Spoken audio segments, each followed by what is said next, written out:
ഇത് നമ്മളെ മുണ്ടങ്ങേങ്ങിൻ്റെ വള്ളിയാട്ടോ. മുണ്ടങ്ങേങ്ങ് അതാണ് മുമ്പൊക്കെ പറഞ്ഞ ഭാഷ. എൻ്റെ അമ്മൂമ്മയൊക്കെ പറയുന്നത് മുണ്ടങ്ങേങ്ങ് കേട്ടോ. പക്ഷെ ഇപ്പം എല്ലാവരും ചക്കരക്കേങ്ങ് എന്നൊക്കെ പറയണം. ചക്കരക്കേങ്ങെങ്കിൽ ചക്കരക്കേങ്ങ്, എന്ത് തേങ്ങായാലും. ഇതാ ഞാനിവിടെ ഒരു മത്തൻ്റെ മൂട് അങ്ങനെ നട്ട് നനച്ച് കൊണ്ടുപോകുന്നുണ്ട്. കണ്ട കുറച്ച് ഇലയൊക്കെ വന്ന് കണ്ട.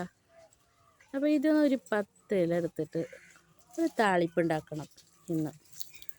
അപ്പോൾ ആ ഇലയിൽ കുറച്ച് കാന്താരി മുളക് ഇടണം. എപ്പോൾ പറയണമെന്ന് ചോദിച്ചാൽ പോലെ അങ്ങനെ നമ്മൾ കാന്താരി മുളക് പറിക്കാനായിട്ട് വന്നതാണ് ഇങ്ങോട്ട് മൂത്തമ്മാൻ്റെ പറമ്പക്ക്. അങ്ങനെ ഇതിലൊരു വഴി ഉണ്ടാക്കിയിട്ടുണ്ട്.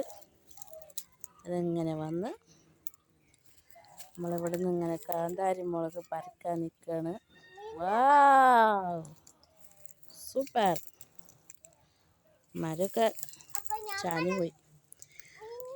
ഇന്നലെ വൈകുന്നേരം വന്ന് ഇവിടെ കാട് പൊന്തൊക്കെ വെട്ടി വൃത്തിയാക്കി കാന്താരി മുളക് പറിക്കാൻ സൗകര്യപ്പെടുത്തി. അങ്ങനെ ആക്കി. ഓക്കെ, ഇങ്ങനെ കുറച്ച് ഇങ്ങോട്ട് വന്നത് അവിടെ ഒരു മൂട് കാന്താരി കൂടി ഉണ്ട്. നോക്കണ്ട, കമ്മ്യൂണിസ്റ്റ് അല്ല കേട്ടോ. അതാ കാന്താരി മുളക് ഇതാ നിൽക്കണ മക്കളെ. പച്ച ഉണ്ട്, വഴുത്തതുണ്ട്, ഒക്കെ ഉണ്ട്. കണ്ട കണ്ട കണ്ട. അപ്പം ഇനി ഞാൻ കുറച്ച് മുളക് പറിച്ചെടുക്കട്ടെ, ശേഷം നമുക്ക് കാണാം. ഓക്കെ.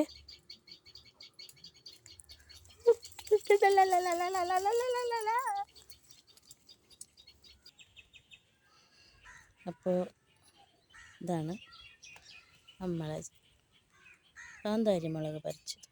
ഇത്രയും കിട്ടിയിട്ടുണ്ട് കേട്ടോ. നമ്മൾ പോയി 4 മത്തൻ്റെ ഇല നുള്ളി